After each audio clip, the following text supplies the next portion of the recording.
Le crowdsourcing, qu'est-ce que c'est tout d'abord? Comment ça marche concrètement? Et sur le plan juridique, c'est ce dont nous allons parler maintenant sur Tendance Droit avec notre invité. Cette invitée, c'est Delphine Bastien, qui est avocate spécialisée en propriété intellectuelle et nouvelles technologies, ainsi que maître de conférences associée à Paris 13.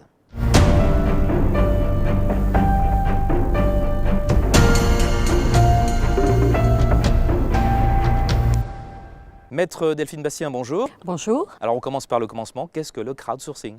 Alors le crowdsourcing est une pratique qui est liée au Web 2.0, c'est-à-dire un web collaboratif.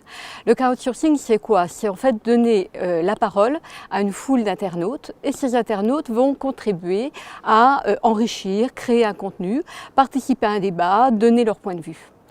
On distingue en fait deux types de crowdsourcing aujourd'hui. Le crowdsourcing collaboratif, le site emblématique en la matière, c'est bien évidemment Wikipédia. Les internautes peuvent intervenir, modifier un contenu, créer un contenu, participer aux discussions sur la plateforme de Wikipédia.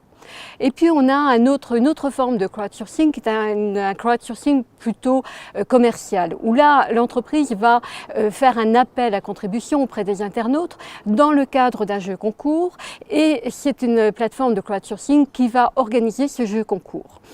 À ne pas confondre avec ce qu'on appelle le perverted crowdsourcing, où là l'entreprise abuse de cette pratique pour finalement obtenir une prestation de service finalisée de A à Z à faible coût. Donc est-il réglementé ce crowdsourcing? En réalité, aujourd'hui, le crowdsourcing n'est pas réglementé en tant que tel. Il n'existe pas de réglementation spécifique. Pour autant, le crowdsourcing est organisé autour de contrats. C'est donc la technique contractuelle qui va s'appliquer. Et le contrat devra évidemment respecter le droit de la consommation, puisque l'internaute n'est pas censé intervenir comme un professionnel de la création. Et également, ce contrat devra respecter la législation en matière de jeux concours. Et enfin, ce contrat devra respecter les droits de la propriété intellectuelle. Alors puisqu'il n'y a pas de réglementation, comment procèdent les plateformes pour opérations de crowdsourcing à finalité commerciale? Très bonne question, effectivement. Les plateformes de crowdsourcing à finalité commerciale vont intervenir au travers de deux contrats. Un contrat de prestation de service avec les entreprises qui sont en recherche de contenu et qui vont demander à cette plateforme de crowdsourcing d'organiser ce jeu concours. Et puis un autre contrat, cette fois de la plateforme de crowdsourcing avec les internautes contributeurs. Et là, il s'agit d'organiser le transfert des droits de propriété intellectuelle sur ce contenu de crowdsourcing en direction de l'entreprise. Il faut bien garder à l'esprit que cette opération de crowdsourcing à vocation commerciale, le but ultime, c'est ce transfert de droits d'exploitation sur ce contenu produit par ces internautes dans le cadre de ces opérations.